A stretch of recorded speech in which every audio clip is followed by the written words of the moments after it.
Shalom, shalom! Olá, meus irmãos, eu sou o capelão Alexandre Costa e antes de darmos início à nossa reflexão, eu quero te convidar a inscrever-se no nosso canal no YouTube, a curtir, a compartilhar e também a ativar o sininho das notificações. E a bênção de Deus para o seu dia de hoje está no livro de Jó. Jó, capítulo 42, versículo 7, que diz assim: Sucedeu que, acabando o Senhor de falar a Jó aquelas palavras, o Senhor disse a Elifaz, o temita: a minha ira se acendeu contra ti e contra os teus dois amigos, porque não falaste de mim o que era reto, como o meu servo Jó. Meus irmãos, eu já quero iniciar a nossa reflexão aqui. Vem justiça de Deus ao nosso favor. Aqueles que nos acusaram, aqueles que nos enchiam de acusações indevidas, é o nosso Deus que vai nos defender. O Senhor pelejará por vós, e vós vos calareis. Creia, Deus está entrando na nossa causa. Existe uma pergunta muito séria que precisamos compartilhar e fazermos. O que temos falado sobre o Senhor nosso Deus? Temos falado quem Ele é, em verdade, ou como Ele age em nossas vidas verdadeiramente? Ou apenas temos usado palavras duras contra os nossos irmãos no seu dia mau, no dia da dor e no dia da sua adversidade, como fizeram com Jó? Os seus próprios amigos fizeram assim para com Jó.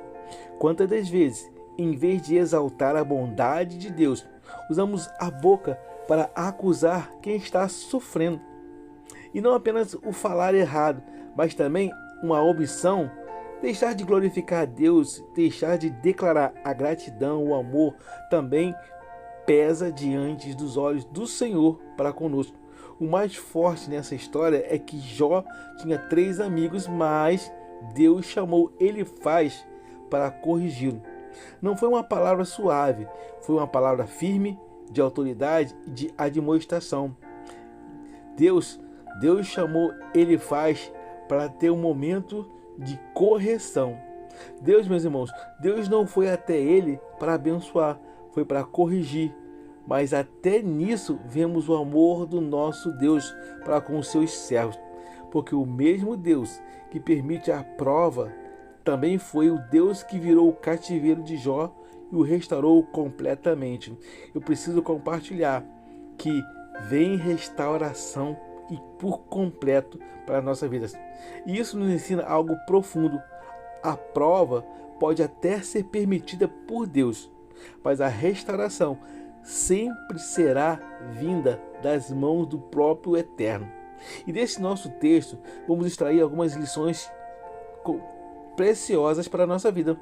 A primeira lição é que tipo de palavras saem da sua boca sobre Deus? Qual o testemunho tem nos dado sobre o Senhor? Salmos 34, verso 1 diz: Bendirei o Senhor em todo o tempo.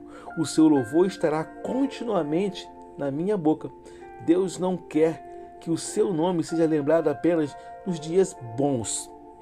Ele quer ser glorificado no meio da dor, no meio da crise e também em meio à provação. Meus irmãos, no dia da provação, temos mudado a nossa oração ou continuamos glorificando e exaltando o nome de Deus?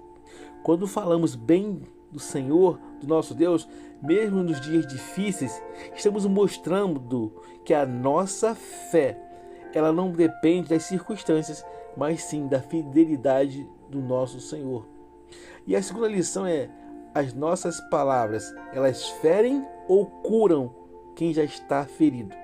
Provérbios 18, 21 diz: a morte e a vida estão no poder da língua, e aquele que a ama comerá do seu fruto. Meus irmãos, qual fruto temos desfrutado da nossa boca? Os amigos de Jó não o ajudaram, eles somente o acusavam. Quantas das vezes alguém apenas precisa de consolo e recebe, ao contrário, recebem julgamento? Deus está nos chamando para sermos instrumentos de vida e não de condenação. Meus irmãos, é certo de que não sabemos o motivo da prova de ninguém. Portanto, quem está no seu dia mau, ele precisa ouvir pelo menos Deus te abençoe e passarmos a orar por eles. o que temos feito? O que temos feito por nosso próximo no dia em que eles estão no dia mau?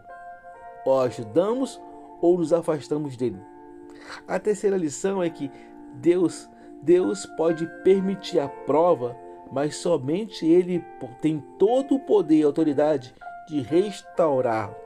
Jó 42:10 diz: E o Senhor virou o cativeiro de Jó, quando orava pelos seus amigos. E o Senhor acrescentou a Jó outro tanto em dobro, e tudo quanto antes possuía. Vem restituição para as nossas vidas. Satanás, ele somente destrói. Satanás, ele somente rouba e ele somente tenta, se possível, nos destruir. Mas ao contrário disso tudo, o nosso Deus, ele transforma perda em restituição, dor em milagre e prova em testemunho. Ei, esse momento de deserto vai ser um grande testemunho para nossas vidas, para glorificar o nome do Senhor. E tudo isso nos dá o mais importante, a salvação, que somente nele encontramos, e vida eterna. Meus irmãos, saiba que quem começou a boa obra, ele é fiel para concluir, e tudo em nosso favor. Creia que o nosso bom Deus, ele continua sendo bom o tempo todo, independente da situação em que estejamos vivenciando momentaneamente. Creia, Deus é bom o tempo todo. E a lição central da nossa reflexão, meus irmãos, precisamos compartilhar e aprender a falar sempre corretamente sobre Deus, coisa que ele faz, ele não soube fazer. Romanos 10, verso 9 diz assim: a saber, se com a tua boca confessares ao Senhor Jesus e se em teu coração creres que Deus o ressuscitou dentre os mortos, serás salvo. A nossa revelação central é que a mesma boca que acusa e pode destruir, ela é a boca que confessa e pode apresentar a salvação, que somente podemos encontrar em Cristo Jesus. Quando declaramos que Deus é bom, que Deus é fiel e todo-poderoso, estamos fortalecendo a nossa fé e também a fé de quem está ao nosso lado. Meus irmãos, nesse instante nos é aberto um convite à salvação, que apenas encontramos em Jesus. E se nos dias de hoje você tem observado que está vivendo um dia mau, um dia difícil, um dia de luta descomunal e só tem sido derrotado, saiba de uma coisa: Deus não te abandonou. Essa é a oportunidade de você ter um encontro com Jesus. Jesus morreu na cruz por você e por cada um de nós que cremos no seu nome. E Jesus, ele continua nos chamando. Amém? Meus amados, abra o seu coração agora e diga um sim para Jesus. E ore assim, desse jeito: Senhor Jesus, eu entrego a minha vida em tuas mãos. Perdoa os meus pecados, muda a minha história, escreve meu nome no seu livro da vida. E a partir de hoje eu declaro que tu és o meu Senhor e Salvador. Amém? Guarda essa palavra no seu coração e que ao guardar essa palavra, vivamos uma vida extraordinária com Deus. Meus irmãos, não se esqueçam, inscreva em nosso canal no YouTube, A Palavra de Deus Cura 3395. Eu quero desejar a todos uma jornada abençoada e feliz. Eu sou o capelão Alexandre Costa. Shalom, shalom, graça e paz.